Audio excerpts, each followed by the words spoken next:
창세기 18장 22절부터 33절까지의 말씀 교독하도록 하겠습니다. 그 사람들이 그곳을 떠나 소돔을 향해 갔습니다. 그러나 아브라함은 여호와 앞에 그대로 서 있었습니다. 아브라함이 다가서면서 말했습니다. 주께서는 의인 악인과 함께 쓸어버리시렵니까? 만약 그 성에 의인 50명이 있다면 어떻게 하시겠습니까? 그 성에 의인 50명이 있는데도 그곳을 용서하지 않고 정말 쓸어버리시겠습니까? 의인을 악인과 같이 죽이고 의인을 악인처럼 대하시는 것은 주께는 있을 수 없는 일입니다. 온 세상을 심판하시는 분인 주께서 공정하게 판단하셔야 하지 않겠습니까? 여호와께서 말씀하셨습니다. 내가 소돔 안에서 의인 50명을 찾으면 그들을 위해 그 온 땅을 용서할 것이다. 아브라함이 대답했습니다. 제가 비록 먼지와 재 같은 존재에 불과하지만 내 주께 감히 말씀드리겠습니다. 만약 의인 50명에서 5사람이 모자란다면 어떻게 하시겠습니까? 그 5사람 때문에 그 성 전체를 멸망시키십니까? 여호와께서 말씀하셨습니다. 만약 거기에서 45명을 찾으면 내가 멸망시키지 않겠다. 아브라함이 다시 말했습니다. 만약 거기에서 40명만 찾으신다면 어떻게 하시겠습니까? 여호와께서 말씀하셨습니다. 40명을 위해 내가 그렇게 하지 않겠다. 아브라함이 말했습니다. 내 주여, 노여워하지 마십시오. 제가 말씀드리고자 합니다. 만약 거기에서 30명만 찾으시면 어떻게 하시겠습니까? 여호와께서 대답하셨습니다. 30명을 찾으면 내가 그렇게 하지 않겠다. 아브라함이 말했습니다. 제가 감히 주께 말씀드리고자 합니다. 만약 20명만 찾으시면 어떻게 하시겠습니까? 여호와께서 말씀하셨습니다. 내가 그 20명을 위해 멸망시키지 않겠다. 아브라함이 말했습니다. 내 주여, 노여워하지 마십시오. 제가 마지막으로 한 번만 더 말씀드리겠습니다. 만약 거기에서 10명만 찾으시면 어떻게 하시겠습니까? 여호와께서 대답하셨습니다. 내가 그 10명을 위해 멸망시키지 않겠다. 여호와께서 아브라함에게 말씀하시기를 마치시고 즉시 떠나셨습니다. 그리고 아브라함도 자기 집으로 돌아갔습니다. 아멘. 이 시간 최대우 목사님 나오셔서 말씀 전해주시겠습니다.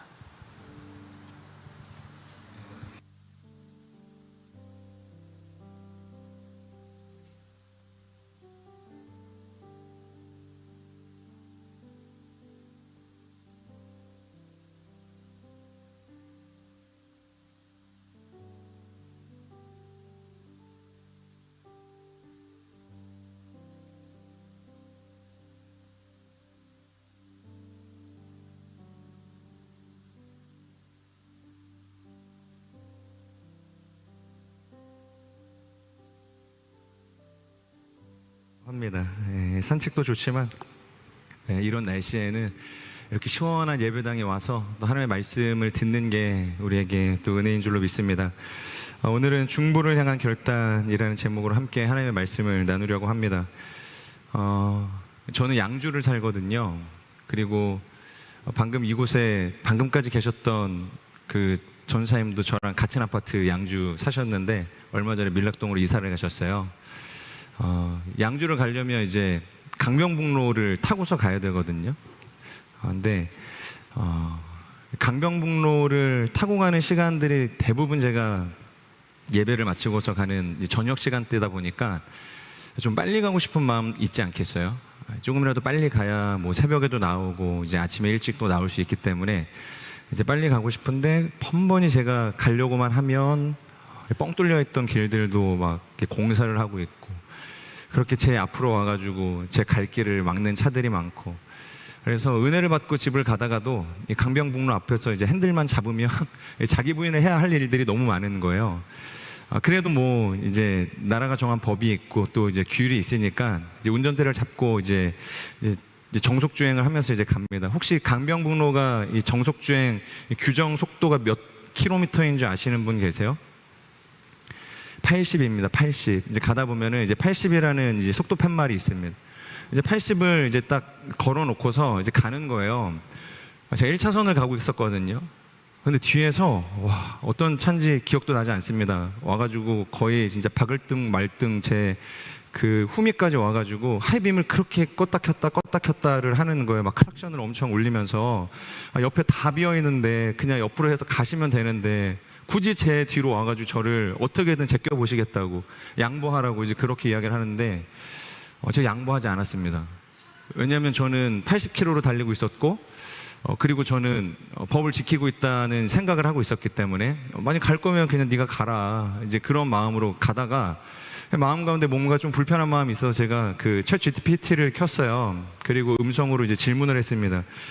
제 지금 현 상황에 대해서 실시간으로 제가 GPT에게 보고를 했어요. 내가 지금 이런 상황이고 강변북로에서 1차선에서 80km를 달리고 있는데 뒤에서 이런 차가 와서 나를 위협하더라. 어떻게 생각하니? 그랬더니 뭐라고 한 줄 아십니까? 당신이 잘못하셨습니다 그러는 거예요. 이게 왜 내가 잘못한 일이냐, 나는 규정속도 80을 잘 지키고 1차선을 잘 달리고 있었는데 이게 뭐가 문제냐라고 이야기했더니 그러니까 고속도로와 같이 이 강변북로도 자동차 전용 도로라는 거예요. 그러니까 1차선은 무조건 양보해줘야 할, 그러니까 추월차선인 겁니다.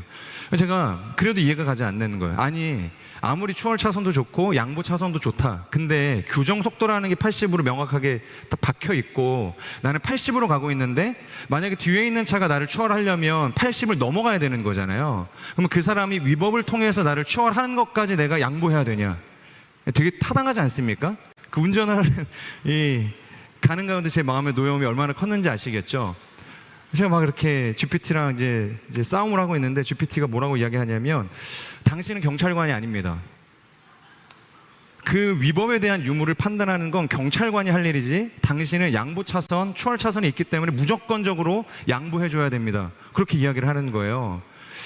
제가 더 우길 수가 없었습니다. 왜냐하면 경찰관이 아니었기 때문에. 정말로 머리에 이 망치를 맞은 것처럼 큰 깨달음을 얻게 되어지는 시간이었는데요. 만약에 이 챗 GPT에 정말로 이 계시가 없었다면 저는 앞으로도 계속해서 이 강변북로 1차선을 달리면서 뒤에서 그렇게 크락션을 울리고 하이빔을 키면서 저를 추월하려고 하는 사람들을 저는 가볍게 무시했을지 모르겠어요. 저는 80km 정속 주행을 하고 있다고 이제 생각을 했겠죠. 마치 우리의 이 삶에, 우리의 신앙에, 우리의 믿음의 여정 가운데 이와 비슷한 일들이 얼마나 많이 일어날 수 있겠는가라는 생각을 하게 됩니다. 그러니까 무지하고 죄 많은 우리의 인생, 끊임없는 하나님 안에서의 동상이몽을 살아가고 있는 우리의 삶에 이와 같은 하나님의 계시가 만약에 임하지 않는다면, 그러니까 하나님께서 우리의 삶에 가지고 계시는 뜻을 보여주지 않으신다면 우리가 어떻게 살아갈 수 있을까? 스스로가 잘 살고 있다 그렇게 생각하면서 가지 않겠습니까? 마치 1차선의 이 80km 이 정속주행의 저와 같이 그게 우리의 모습이라는 것입니다. 그래서 누군가 우리의 신앙생활 가운데 죄 많은 우리의 인생, 스스로가 잘났다 생각하면서 이 세상의 주도권을 가지고 살아가는 우리에게 뭐라고 이야기하냐면 하나님께서 죄 많은 우리의 인생 가운데 말씀하시고 그분 스스로를 나타내셔야 한다고 이야기합니다. 하나님께서 자신이 어떠한 분이신가 계시하실 때 비로소 우리는 하나님이 어떠한 분이신지를 알 수 있고 하나님이 원하시는 삶을 살아갈 수 있다는 것이죠. 그래서 제가 한번 질문해 보겠습니다. 하나님에 대한 이야기의 주체는 누굴까요? 그러니까 누가 하나님에 대한 이야기를 할 수 있을까요? 우리도 하루에 수많은 사람과 수많은 상황 속에서 하나님에 대한 이야기들을 하지 않습니까? 그러니까 성급하게 이야기를 하자면 인간이라고도 이야기할 수 있지만 그것을 조금 더 디테일하게 좁혀서 이야기하면 우리와 같은 성도들, 그러니까 그리스도인들이라고 이야기할 수 있겠습니다. 자, 그렇다고 한다면 그 그리스도인들은 무엇을 근거로 그 하나님에 대한 이야기를 할 수 있을까요? 그리스도인들이 하나님에 대한 이야기를 하기 위해서 필요한 무언가가 있지 않겠습니까? 가령 세상을 향한 이 원대한 비전을 가지고 있는 A라는 사람이 있다고 한번 해볼까요? 그러면 B라는 사람이 만약 이 A라는 사람이 가지고 있는 비전을 알기 위해서 그리고 그 A의 비전을 또 다른 사람에게 전하려고 한다면 먼저 필요한 작업이 있겠죠. 뭘까요? 말할 것도 없이 어렵지 않습니다. 저 지금 뭐 이렇게 퀴즈를 내는 게 아니라 그러니까 A라는 사람이 가지고 있는 비전을 알아야 내가 이 사람에게 내 비전을 이야기해줘야 B라는 사람은 그것을 듣고서 C라는 사람에게 혹은 D라는 사람에게 이 A의 비전을 이야기할 수 있지 않겠습니까?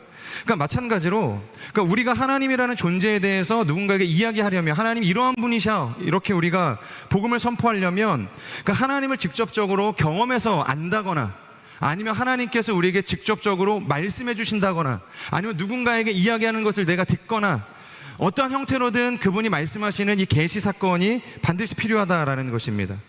그렇기 때문에 하나님에 대한 이야기는 하나님 자신에 대한 이야기라고 이야기할 수 있을 것입니다. 그러니까 이게 전제되지 않으면 우리는 어디에서든 이 하나님에 대한 이야기를 할 수 없다는 거예요. 하나님 스스로가 개체가 되셔서 우리에게 자신에 대한 이야기를 셀프로 말씀해 주지 않으시면 우리는 하나님에 대한 이야기를 할 수 없다는 것이죠.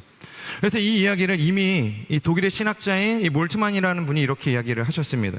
하나님에 대한 이야기는 하나님 자신의 이야기가 먼저 있어야 합니다. 그리고 하나님을 말하는 신학은 하나님 자신이 말씀하시는 말씀 사건이 먼저 있어야 합니다. 하나님의 말씀을 듣고 그 들은 말씀을 성찰하는 것이 곧 기독교 신앙의 본질입니다. 이렇게 이야기를 한 거예요. 그러니까 계시라는 것, 그러니까 하나님께서 우리에게 뭔가를 알려주신다는 것은 우리 스스로는 절대로 하나님에 대해서 알 수 있는 방법이 전무한 상태인 우리의 인생을 너무 긍휼히 여기시고 불쌍히 여기셔서 하나님께서 우리에게 말씀해 주시는 거예요. 마치 예수님이 성육신 하셔서 이 땅 가운데 오셔서 하나님의 영광을 몸소 보여주신 것처럼 우리에게 찾아오신 사건, 그것을 계시라고 이야기하는 것입니다. 그 계시가 없이는 누구도 하나님을 알 수 없다는 것입니다. 그러니까 이러한 개념을 가지고 이 창세기 12장부터 시작된 이 아브라함의 여정이 오늘까지 이어져 왔다는 겁니다. 제가 이 아브라함의 여정, 그리고 오늘 함께하고 있는 이 중보기도의 이 가장 중요한 이 원리를 이야기하기 위해서 이 계시에 대해서 말씀을 드렸던 것입니다. 자, 하나님께서 아브라함을 처음 부르십니다. 12장에서 부르셨죠. 그리고 그의 인생이 여기까지 오기까지, 지금이 여기가 어디죠? 18장까지, 네, 일단 12장에서 18장까지 오기까지 이 아브라함을 양육하는 데 있어서 가장 중요하게 생각하셨던 양육의 원리가 무엇이었을까요? 그것은 바로 이 아브라함으로 하여금 하나님이 어떠한 분이신지를 온전히 알게 하시는 것에 있었다는 겁니다. 내가 누구인가, 너를 불러낸 내가 누구인가를 알려주시는 것이 가장 중요한 양육의 방식이었다는 겁니다.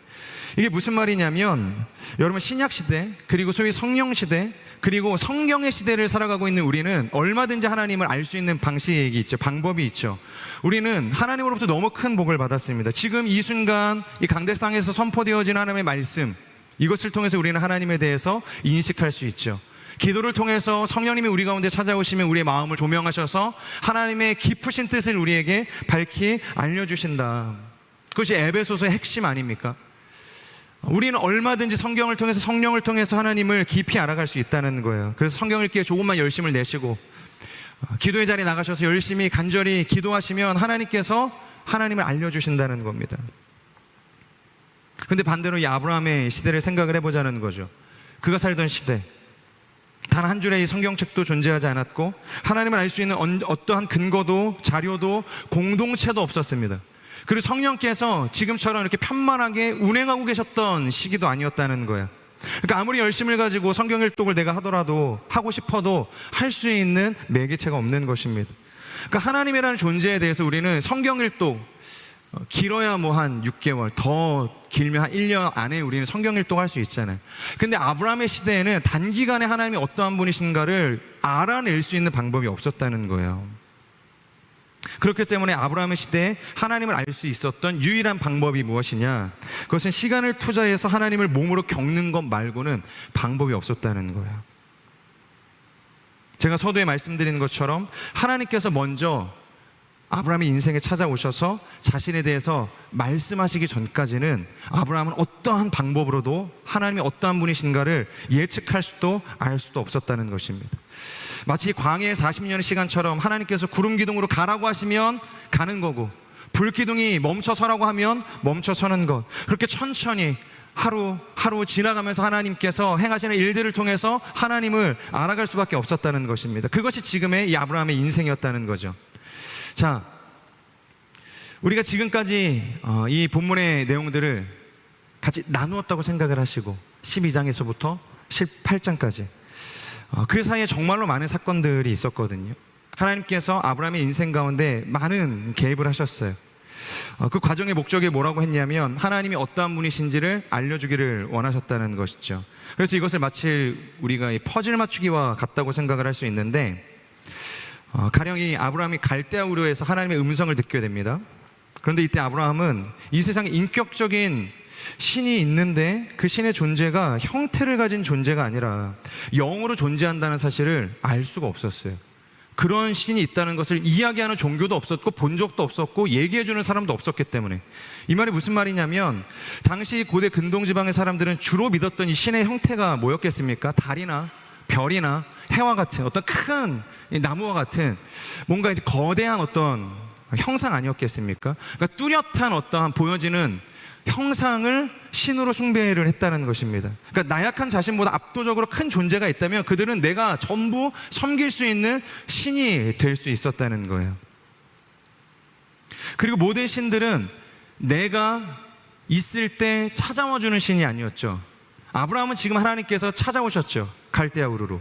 근데 당시에 모든 신들은 내가 찾아가야만 만나주는 신이었다는 거예요. 우리가 흔히 그리스 신화만 떠올려봐도 바다의 신이 있죠. 그리고 또 어떤 신이 있습니까? 대지의 신이 있죠. 하늘의 신이 있죠. 번개의 신이 있죠. 그러니까 어떤 특정한 땅으로 가야만 그 대지의 신 가이아를 만날 수 있는 겁니다. 그러니까 물의 신 포세이돈을 만나기 위해서는 물이 있는 그 특정한 지역으로 가야만 그 신을 내가 만나고 경배할 수 있었다는 것이에요. 그들은 언제나 자신만의 공간에 머물렀고 찾아와주는 법이 없었다는 겁니다. 그런데 아브라함이 하나님을 만나고 나서야 비로소 찾아와주는 신이 있구나, 영으로 존재해서 나에게 말을 걸어오시는 존재가 있구나, 그러니까 인격적으로 관계를 맺기를 원하시는 신이 있구나, 그것을 깨닫게 되었다는 것입니다. 그런데 이것이 한편으로 어떠한 의미냐면, 하나님이라는 존재에 대한 수많은 퍼즐 조각이 있겠죠. 하나님은 영으로 존재하시지만, 인격적인 하나님이시지만 인격적이기만 하신 분이 아니죠. 인격에 수많은 속성들이 있죠. 사랑의 속성, 공의의 속성, 은혜의 속성, 여러 가지 속성이 있는데 아직 아브라함은 그 모든 속성을 전혀 알지 못하는 상황이라는 거예요. 그러니까 지금 퍼즐 한 조각 딱 받고 있는 상황이었다는 것이죠. 그래서 계속해서 이후에도 하나님께서는 아브라함에게 찾아가셔서 자신을 드러내세요. 내가 어떠한 하나님인지. 그리고 또 어떤 방식으로 하나님께서 찾아가십니까? 창세기 17장 아브라함을 부르실 때 그를 어떻게 콜링을 하시죠? 12장에서도 콜링을 했고 또 17장에서도 가서 콜링을 하십니다. 그때 어떻게 콜링을 하시죠? 하나님께서 말씀하셨던 언약을 상기시키죠.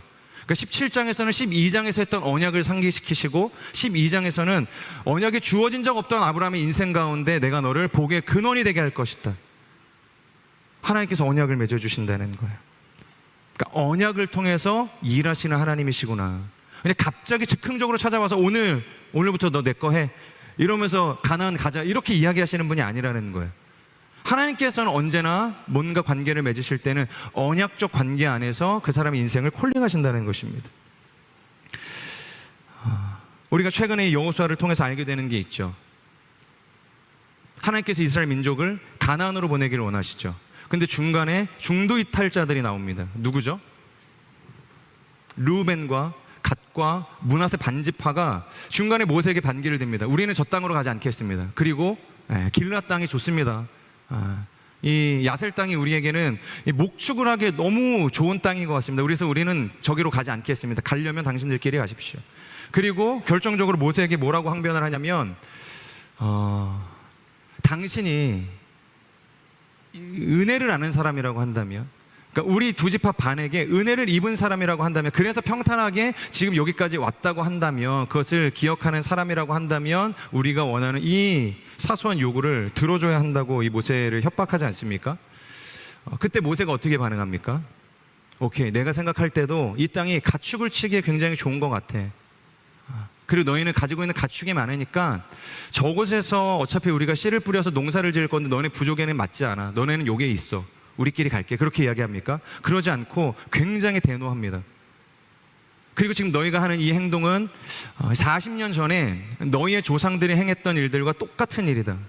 이스라엘 민족 이 공동체를 낙심하게 하는 일이다. 그러면서 가데스 바네아의 일을 언급하지 않습니까? 그러면서 결코 그렇게 버려두고 갈 수 없다고 이야기하면서 하나님께서 우리에게 주신 땅은 이 땅이 아니라 저 땅이다. 건너편에 있는 가나안 땅이라고 이야기를 하면서 그들에게 언약을 상기시켜 준다는 거예요. 그러니까 우리는 언약대로 움직이는 백성이라는 이야기를 한다는 겁니다. 하나님께서 언약으로 우리와 관계를 맺으신다고 이야기를 했다는 거예요. 그러니까 이번에도 아브라함도 마찬가지라는 겁니다. 하나님께서 나에게 관계를 맺으시고 나에게 약속을 주셨는데 이것은 철저하게 하나님께서 나에게 주셨던 그 과거의 언약을 기반하는 것이라는 것을 깨닫게 되는 거예요. 또 하나의 퍼즐 조각이라는 겁니다. 그분은 언약의 하나님이구나. 자, 그 다음도 있습니다. 오늘 우리가 읽은 말씀은 아니지만 이 16절 이하의 말씀을 보면은 18장 16절 이하의 말씀을 보면 이런 표현이 있죠. 10절부터 14절인데 우리 같이 한번 읽어볼까요? 시작.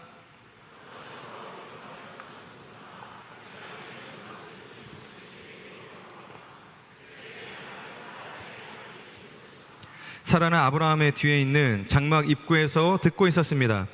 아브라함과 사라는 이미 나이가 많아 늙었고 사라는 아이를 낳을 수 있는 시기가 지난 상태였습니다. 그래서 사라는 속으로 웃으면서 말했습니다. 내가 이렇게 늙어서 기력이 없고 내 주인도 늙었는데 내게 과연 그런 기쁜 일이 있겠는가? 그러자 여호와께서 아브라함에게 말씀하셨습니다. 사라는 왜 웃으며 내가 이렇게 늙었는데 정말 아이를 낳을 수 있겠는가? 라고 하느냐? 여호와께서 어려워서 못할 일이 있겠느냐? 내가 내년 이맘때쯤 곧 정해진 때에 내게 돌아올 것이며 사라에게 아들이 있을 것이다. 자, 지금 사라의 이 고백, 이것은 무엇을 의미하는 것입니까?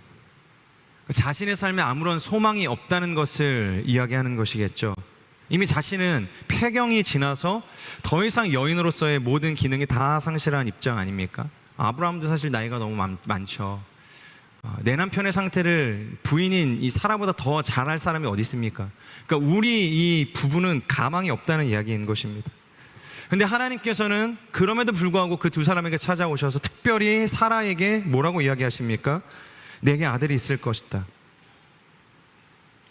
하지만 사라는 그 하나님의 말씀을 신뢰하지 못합니다. 수없이 불가능의 이유들을 나열을 해놓죠. 그런데 결국에는 결론이 뭐냐면 14절, 내년 이맘때 내가 정한 때에 내게 아들이 있을 것이다. 그리고 실제로 이 이삭이라는 아들이 그 가정 가운데 선물로 주어지게 되죠. 그러니까 결국 이 과정을 통해서 아브라함과 사라는 또 한 번 깨닫게 되는 것입니다. 하나님은 완벽한 인생의 절망에서 생명을 내시는 생명의 주관자시구나. 그러니까 우리가 할 수 없다고 생각했던 그 절망 속에서 꽃을 피워내시는 그 창조주 하나님이시구나. 이 소망의 하나님이시구나. 하나님께서는 그런 능력이 있으시구나. 또 하나의 퍼즐 조각을 얻게 되었다는 거예요. 그러니까 이런 식으로 이 성경의 과정 속에서 계속해서 하나님은 아브라함에게 찾아가셔서 자신이 어떠한 분이신지를 계속해서 말씀하셨다는 거예요. 그러니까 하나씩 둘씩 계속해서 이 퍼즐판에 하나님의 이 퍼즐 조각이 쌓여져 가고 있었다는 것입니다. 오늘의 본문도 마찬가지죠. 오늘의 본문 역시 하나님께서는 이 아브라함에게 찾아오셔서 자신에 대한 퍼즐 조각을 주고 계세요. 그런데 이때 제가 생각할 때에는 정말 신구약을 관통하는 정말 중요한 하나님의 이 구원 섭리에 대한 퍼즐 조각이 주어졌다고 저는 생각을 합니다. 이것을 먼저 나누기 전에 한 가지, 그러니까 인간이 가지고 있는 이 죄성에 대해서 한번 나눠보려고 하는데, 그것이 뭐냐면 바로 완벽주의입니다. 완벽주의. 그러니까 인간이 가지고 있는 정말 많은 이 죄성들이 있지만 그 중에 정말 고질적이고 악질적인 것 중에 하나가 있다면 그것은 완벽주의라는 거예요. 그런데 왜 이것이 죄냐 그렇게 생각하시는 분이 있습니다. 완벽하면 좋은 거 아니야? 좋은 게 좋은 거 아니야? 그렇게 생각을 할 수 있지만 그 완벽주의는 성경의 관점으로 볼 때 명백하게 죄가 맞습니다. 왜냐하면 하나님은 우리에게 완벽한 인생을 요구하시는 분이 아니시기 때문이에요. 오히려 이 땅에서 완벽을 논하는 존재는 사탄이고 죄된 우리뿐이라는 겁니다. 제가 3주 전인가 2주 전인가 SNS 가가지고 찬양인도를 하는데 그날 진짜 거하게 삑사리가 났거든요. 근데 어떤 그 형제님이 그거를 이렇게 쇼츠로 10초짜리 쇼츠를 만드셔가지고 인터넷에 올리신 거예요. 근데 제가 그 홀림팩트 팀이랑 같이 앨범 작업을 하고 몇 개월 동안 쏟아부었던 그 영상은 그렇게 안 봐주시더니 이 영상은 뭐 며칠 만에 4만 명이 넘게 보셨더라고요. 그러니까 제가 뭐 잘한 영상도 아니고 진짜 완전 이건 명백하게 삑사리다. 이거 삑사리도 그냥 보통 삑사리가 아니었습니다. 저희 딸도 듣고 싶지 않다고 이야기할 정도의 엄청난 삑사리였어요. 만약에 제가 그걸 하나님께서 원하시는 그 예배 인도자의 기준이라고 생각을 했다면, 그리고 실제로 하나님께서 그것을 우리에게 요구하시는 하나님이라고 했다면, 저는 이번 주에도 요셉에서 그 찬양을 해야 되고 다음 주 화요일에도 화성에서 그 찬양을 똑같이 해야 되는데 제가 할 수 있었겠습니까? 아니, 예배 인도자로 여기에서 두 번의 기회를 하나님께서 주셨겠습니까? 섬길 수 없는 거죠. 그러니까 하나님께서는 우리에게 완벽이라는 프레임 안에서 우리가 세워져 가기를 원하시는 분이 아니라는 거예요. 그것을 이야기하는 것은 사단이고, 그리고 죄 많은 우리가 그렇게 하나님 안에서 하나님은 그렇게 우리를 생각하실 거야, 요구하실 거야, 그렇게 생각을 한다는 것입니다. 그래서 사단이 우리를 가장 쉽게 넘어뜨리는 방식이 그 완벽주의에 기반한 공격들을 한다는 겁니다. 가령 어떤 사람이 9가지를 잘했습니다. 그런데 한 가지 일에 실패를 한 거죠. 이때 사단이 펼치는 논리가 뭐겠습니까? 야, 너 9가지 잘했으니까 한 가지 하나님께서 용서해 주실 거야. 그러지 않는다는 겁니다. 9가지를 잘했어도 하나님께서 그 한 가지 때문에 너를 버리실 거야. 너를 책망하실 거야. 네가 그럼 그렇지. 그러니까 내가 잘한 이 9가지마저도, 하나님 안에서 선한 열매를 맺었던 이것마저도 그 한 가지의 실수로 인해서 다 부정하는 것, 그러니까 이러한 전략을 펼치는 것이 사단의 전략이라는 것입니다. 그런데 우리 하나님은 어떠한 분이신가? 이 사단과 정반대의 신격을 가지고 계신 분인데, 그분은 완벽이 아니라 은혜로 우리를 초청하시는 하나님이라는 거예요. 완벽을 우리에게 요구하시는 분이 아니라 내가 은혜로 너를 자녀 삼았다는 이야기를 하시는 분이에요. 그래서 가장 잘 설명하는 이 구약의 개념이 있는데, 그것이 바로 히브리어로 이 아즈카라라는 개념이거든요. 이것의 해석을 하면 기념하다, 기억한다라는 의미를 가지고 있습니다. 구약의 레위기를 보면 레위기는 이 제사에 대한 이야기를 하지 않습니까? 특별히 5대 제사에 대한 소개가 나오는데, 그 중에서 레위기 2장을 보면 가난한 사람들, 그러니까 돈 많은 사람들, 형편이 있는 사람들은 가축을 드리겠죠. 그런데 그 중에서 가축을 드릴 수 없는 형편인 이 가난한 사람들, 이 빈약자들, 이 과부나 이 고아나 이런 객들, 그 사람들은 어떻게 제사를 드려야 하는가? 그 사람들의 이 특별한 제사인 이 소제에 대한 이야기가 나옵니다. 그러니까 소제를 통해서 우리는 이 아즈카라를 이해하는 굉장히 중요한 이 원리를 살펴볼 수 있는데, 일단 하나님께서 가난한 사람들에게 요구하시는 이 소제의 가장 기본 옵션이 뭐냐면 한 가마니의 곡식을 가져오라고 이야기합니다. 한 가마니, 많이 가져오라는 겁니다. 그런데 가난한 사람들에게는 그 한 가마니의 곡식을 가지고 와서 제사로 드리면은 그 다음날 먹고 살 것이 없는 겁니다. 죽으라는 이야기와 같은 것이죠. 하나님께서도 이것을 아세요. 그런데 그럼에도 불구하고 다 가져오라고 이야기합니다. 한 가마니의 곡식을 가지고 와서 제물로 드리라고 이야기하는 거예요. 그러면 가난한 사람들은 일단 순종해서 이것을 가져갑니다. 자, 그러면 그렇게 드려진 이 한 가마니의 곡식은 어떻게 될까요? 레위기 2장 2절을 보면 제사장이 드려진 한 가마니의 곡식에 손을 뻗은 다음에 그 중에서 겨우 한 움큼만 들게 됩니다. 그리고 전체 곡식을 내버려 두고 그 한 움큼만 하나님의 그 제단 위에 올려놓는다는 거예요.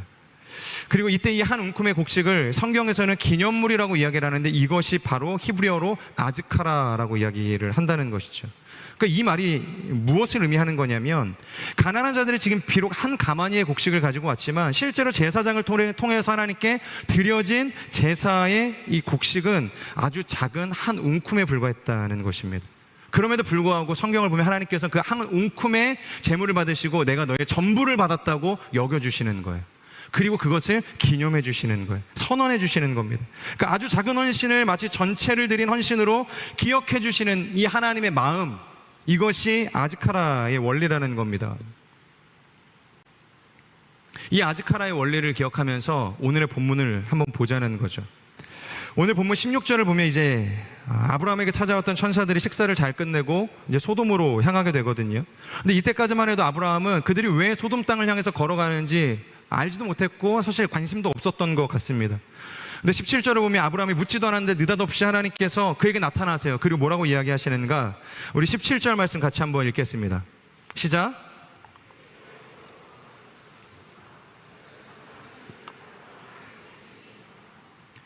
지금 하나님께서 아브라함에게 당신이 왜 소돔을 향해 가는지 그 목적에 대해서 아브라함이 묻지 않았는데 알려주세요. 왜 알려주신 걸까요? 아브라함은 관심도 없는데 하나님께서 알려주신 이유, 그것은 이어서 19절에 나온 것처럼 아브라함이라는 존재는 어떠한 인생을 살아야 하는 인물이냐면 하나님의 일을 이루어야 하는 사람이다. 그렇기 때문에 당연히 그분의 뜻을 알아야 하기에 아브라함은 관심 없지만 하나님은 찾아오셔서 당신의 뜻을 알려주시는 상황이라는 것입니다. 그러니까 지금 하나님께서는 다시 한번 아브라함에게 자신을 알 수 있는 기회를 부여해주고 계시는 거예요. 그러니까 또 하나의 하나님이 어떠한 분이신가에 대한 퍼즐 조각을 제공해주고 계신다는 거죠. 자, 그렇다면 오늘 하나님께서 알려주시는 그분의 인격, 그분의 성품, 그분에 대한 이 퍼즐 조각은 무엇인가? 20절을 한번 보면 드디어 소돔에 대한 이 하나님의 계획이 드러났거든요. 지금 그곳에는 수많은 악이 관영하고 있습니다. 그러니까 하나님께서 막 너무 진노하시는 거예요. 이 땅을 쓸어버리고 싶은 마음이 드시는 거예요. 그래서 실제로 그것이 사실로 확인이 되면 이 땅을 진멸하시겠다 하나님께서 그것을 선언하고 계시는 겁니다. 그러니까 이것이 아브라함에게 알려주신 하나님의 계획이에요. 이것이 오리지널 플랜입니다. 그런데 이 하나님의 계획을 아브라함이 듣게 되자 이어서 우리가 너무 잘 아는 오늘 사실 가장 중요한 이 아브라함의 중보기도가 여기서부터 시작이 된 것입니다. 자, 처음 아브라함이 하나님 앞에 이 땅을 진멸하지 마십시오 라고 내걸었던 그 의인의 숫자가 몇입니까? 50명이었죠. 사실 50명도 굉장히 파격적인 숫자입니다. 하나님께서 야 그래 50명 그 수많은 사람 중에서 야 50명 정도라도 있다면 내가 그 땅을 용서해 줄게. 이것만으로도 사실 굉장히 큰 은혜 아니겠습니까? 하나님께서 오케이 50명을 찾아봐라. 만약 50명이 있으면 내가 그 땅을 그 50으로 인해서 진멸하지 않겠다. 근데 아브라함이 염치불구하고 하나님께 한 번 더 기도를 하죠. 40명. 그렇게 하나님 앞에 오케이 40명 있으면 심판하지 않을게. 그렇게 계속해서 숫자를 줄여갑니다. 하나님과 총 5번의 이 기도에 대한 씨름을 해요. 그리고 마지막 5번째 10명이 있으면 어떡하시겠습니까? 하나님께서 그 10명으로 인해서 내가 그 땅을 심판하지 않겠다.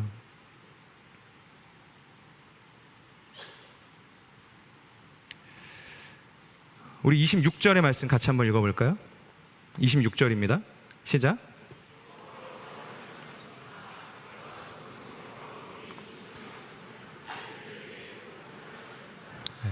그러니까 50으로 시작했던 이 하나님과의 어떻게 보면 기싸움이죠. 이 간절함의 싸움이 10명까지 내려가게 됩니다. 근데 아까 우리가 나누었던 이 레위기의 이 아즈카라의 정신을 떠올려 보세요. 이것이 사실상 하나님의 은혜 아니겠습니까? 이 소돔과 고모라라는 땅은 굉장히 많은 사람들이 살아가고 있었던 당대의 어떤 도시였습니다. 그 도시에 50명만 있었겠습니까? 500명, 5,000명 얼마나 많은 사람들이 그 땅에 있었겠습니까? 근데 하나님께서 그 전체를 내버려 두고 50명만 있으면 내가 그 땅을 용서해 줄게. 40만 있으면 용서해 줄게. 10명만 있어도 내가 용서해 줄게. 하나님과 이렇게 5번을 실갱이를 하다가 아브라함이 10명 이하로는 더 이상 하나님께 기도하지 않습니까? 이유가 뭘까요? 염치가 없어서일까요? 자기도 염치가 있으니 그래도 10명까지 낮춰주셨는데 5명까지 내려가는 건 이건 좀 아닌 것 같다. 아브라함도 그렇게 생각을 해가지고 더 이상 기도를 안 한 걸까? 이미 아브라함은 이 5번의 기도를 통해서 더 이상 하나님 안에서의 기도가 의미가 없다는 것을 알게 된 거예요. 아브라함은 이 기도를 통해서 하나님 안에 있는 이 아즈카라의 은혜라는 것이 무엇인지 너무 명확해지는 겁니다. 그러니까 너무 선명해지는 거예요. 그것이 뭐냐면 하나님은 이 소돔 땅에 의인이 단 한 명만 있어도 그 한 명의 의인 때문에 이 소돔을 멸하지 않으실 하나님이라는 것을 아셨다는 겁니다. 비록 한 명의 의인이지만 하나님은 그 사람을 이 소돔 땅 전체를 살린 한 사람의 의인으로 여기시고 구원해 주실 선하신 분이라는 것을 알았다는 거예요. 저는 이 말씀을 준비하면서 예전에도 그랬지만 기도하는 아브라함이 대단하다기보다는 이 기도를 받으시고 그대로 수용해 주시는 하나님의 은혜가 더욱 놀랍다는 생각을 하게 됩니다. 이 아즈카라의 은혜가 없었다고 한다면 누가 이곳에서 하나님 앞에 기쁨으로 예배할 수 있겠습니까? 누가 하나님 앞에 우리가 기도할 수 있는 기도자로 설 수 있겠습니까? 우리가 결단한다고 하나님께서 오케이 우리의 기도를 받으시겠습니까? 아무리 우리의 의지가 강력하고 우리가 하나님 앞에 정말로 많은 것을 내어드리는 결단으로 중보자로 나아가더라도 하나님께서 가지고 계신 이 아즈카라의 은혜가 없다면 여러분 우리의 결단도 우리의 결심도 우리의 중보라는 것들이 아무짝에도 쓸모없는 것이라는 겁니다. 이 아즈카라의 은혜가 중요하다는 거예요. 복음서를 보면 예수님께서 십자가에 달릴 때 그 십자가 좌우에 2명의 강도가 달리게 되죠. 그때 한 강도가 예수님께 뭐라고 이야기합니까? 주여 당신이 하나님 나라에 가셨을 때 나를 기억해 주십시오. 여러분 성경은 그를 향해서 그저 이 강도라는 수식어 외에 어떠한 수식어도 붙이지 않습니다. 그 사람의 그 일대기를 조명하면서 사실 이 사람이 굉장히 효자였고 원래는 하나님을 열심히 믿었던 예배자였고 이런 이야기를 하지 않아요. 그냥 하나님이 달려 죽으실 때, 예수님이 달려 죽으실 때 그냥 우편에 있었던 강도질하다 잡혀온 강도였다라고만 수식하고 있을 뿐이라는 거예요.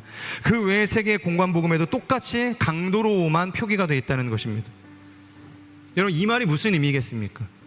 그냥 그의 인생 전체는 강도질하는 인생이었다는 것 아니었겠습니까? 남의 물건을 빼앗고 노력하는 인생이 그 강도의 삶을 대변해주고 있다는 거예요. 그것이 그 삶의 유일한 정체성이었다는 겁니다. 그런데 십자가에 달려 죽기 직전에 그가 예수님께 고백했던 주여 나를 기억해 주십시오. 그러니까 평생을 주님 모르고 강도로 남의 것을 노략질하며 살아왔던 이 삶에 결코 한 줌도 되지 않을 그 고백으로 인해서 그가 어떻게 됩니까? 내가 오늘 나와 함께 낙원에 있을 것이다. 그 예수님께서 바로 이 아즈카라의 은혜를 베풀어 주셨다는 겁니다. 사단은 끊임없이 우리를 찾아와서 우리를 조소하고 우리를 속이죠. 연약한 우리의 허물을 들춰내며 완벽하지 않은 우리의 인생을 고소하며 우리를 넘어뜨리려고 합니다. 하나님 앞에서 실패한 인생이라고 이야기한다는 거예요. 하지만 오늘 말씀을 통해서 하나님께서 우리에게 주시는 은혜가 무엇이냐면 바로 이 아즈카라의 은혜 앞으로 나아오라고 이야기하시는 겁니다. 완벽이 아닌 하나님의 은혜를 바라보며 엎드리라고 이야기하는 거예요. 말씀을 맺겠습니다. 여러분, 우리가 기도해야 할 이유가 어디 있습니까? 우리가 오늘 중보자로 결단해야 할 이유가 어디 있습니까? 여러분, 시간이 남아 돌아서 여기 와서 지금 기도하시는 거 아니잖아요. 시간이 없지만 그럼에도 불구하고 우리가 기도하기를 힘쓰는 이유, 결단해야 하는 이유, 우리가 기도하지 않으면 우리는 죽었다 깨어나도 하나님이 어떠한 분이신지를 알 수 없기 때문에, 그 하나님의 은혜가 어떠한 은혜를 담보하고 있는지를 우리가 알 수 없기 때문에, 여러분, 만약에 아브라함이 자신의 조카 롯을 위해서, 소돔과 고모라를 위해서 중보자로 결단하지 않았다면 이 하나님의 아즈카라의 은혜를 알았을까요? 알 수 없었을 것입니다. 복의 근원은 되었을지 모르겠지만 하나님께서 이 한 사람의 의인으로도 이 소돔과 이 고모라 땅을 구원하시는 그 아즈카라의 하나님이라는 사실을 알 수 없었을 거라는 거예요. 사실 오늘 이 아브라함의 중보기도는 고작 이 롯의 가정을 구원한 사건으로 끝이 났지만 더 이것을 확장해서 구속사적인 관점에서 우리가 풀어보면 이 아즈카라의 은혜를 통해 모든 인류를 향한 하나님의 구원이 흐르게 되었다는 것입니다. 게다가 그는 비록 구약의 사람이었지만 고작 이 한 번의 기도를 통해서 결국 신약을 통해서 예수님이 십자가에 달려 죽으신 그 구속의 은혜, 그 구원의 원리를 구약에서 이미 선제적으로 경험한 인생이 되었다는 것이에요. 그렇기 때문에 여러분, 우리가 기도하지 않을 이유가 있습니까? 기도해야 되는 것이죠. 고난의 문제 앞에서, 가정의 문제 앞에서, 우리가 얼마 전에 통일에 대한 말씀을 나누고 연극을 나눴는데 북한을 위해서 기도해야 할 이유 어디에 있습니까? 기도해야 하나님의 마음을 우리가 알 수 있기 때문 아니겠습니까? 우리가 기도할 때 언제나 우리가 당연하게 여기고 자연스럽게 살아가고 이렇게 해도 아무 문제 없다고 생각했던, 마치 제가 80km를 달리면서 스스로 떳떳했던 그 1차선 도로에서의 그 저의 모습과 같이 우리는 아무 문제 없이 잘 살고 있다고 생각하는 수많은 삶의 자리 속에서 우리가 기도해야 그 자리가 잘못됐다는 것을 비로소 깨달을 수 있게 된다는 것이에요. 그것이 결코 당연하지 않고 자연스럽지 않고 하나님 안에서 옳지 않다는 하나님의 마음과 원리를 통해서 우리가 새롭게 되어질 수 있다는 것입니다. 저는 우리의 모든 삶이 하나님 안에서 중보자로 세워질 수 있기를 주님의 이름으로 축복합니다.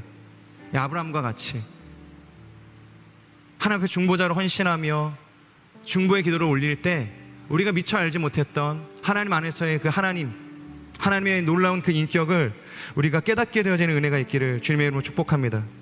단순히 한번 기도하고 그냥 끝나는 시간이 아니라 중보를 향한 이 결단을 통해서 하나님의 마음을 우리를 통해서 일하시는 그 모든 삶의 자리에 흘려보낼 수 있는 인생이 되기를 주님의 이름으로 축복합니다.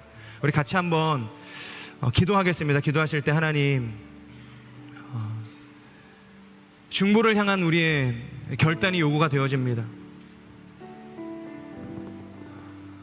왜 우리가 중보해야 하는가?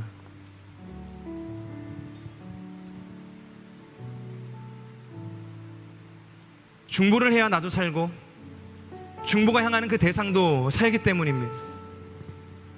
아브라함의 기도를 통해서 소돔과 고모라 땅이 온전히 살지는 못했지만 롯과 롯의 가정이 살았습니다. 하지만 그 가정이 살아난 것보다 아브라함이라는 그 기도하는 인생이 오히려 하나님 앞에 더 큰 은혜를 받게 된 줄로 우리가 압니다. 아즈카라의 하나님을 그가 만났기 때문입니다. 오늘 우리가 중보의 결단을 하나님 앞에 올려드리기를 원합니다. 중보자를 향한 우리의 삶을 결단하기를 소망합니다.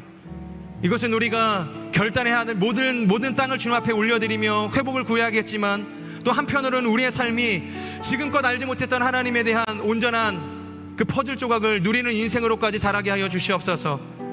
나도 복을 받고 내가 기도하는 그 땅도 복을 받고 우리 모두가 하나님 안에서 온전한 은혜를 누리는 거룩한 인생이 다 되어질 수 있도록 우리의 이 기도의 결단을 통해서 중보자로 향한 우리의 삶의 이 헌신을 통하여서 그런 놀라운 역사가 일어나게 하여 주시옵소서. 우리 말씀을 기억하면서 우리의 삶을 주님 앞에 올려드리며 우리 함께 통성으로 기도하며 나아가도록 하겠습니다. 신실하신 하나님, 오늘의 말씀을 우리가 기억하며 나아갑니다. 하나님께서 우리의 인생 가운데 끊임없이 찾아오셔서 아브라함을 이끌어 가셨던 것처럼 아브라함에게 찾아오셔서 하나님이 어떤 분이신가에 대한 그 퍼즐 조각을 내어주셨던 것처럼 오늘도 우리의 인생 가운데 찾아오셔서 당신을 조명하십니다. 당신을 알게 하십니다. 당신의 뜻을 계시하십니다. 하나님께서 우리 가운데 말씀하지 않으신다면 우리는 그 어떠한 것으로도 하나님의 어떠한 분이신 줄 우리가 알 수 없습니다. 하나님께서 찾아오셔서 당신을 계시하실 때 비로소 그분이 사랑의 하나님이시고 은혜의 하나님이시고 아즈카라의 하나님이심을 우리가 깨닫게 되어짐을 고백합니다. 하나님을 알기를 원합니다. 하나님의 뜻을 우리가 깨닫기를 원합니다. 그래서 나도 살고 너도 살고 우리 모두가 살게 되어지는 그런 놀라운 영적인 회복이 우리 가운데 일어나기를 소망합니다. 오 주님, 이 시간 하늘의 문을 여시고 우리 가운데 임재하여 주시옵소서. 우리 가운데 역사하여 주시옵소서. 각 사람의 모든 입술의 고백 가운데 찾아오셔서 우리의 기도를 받으시면서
주의 은혜를 생각해보라.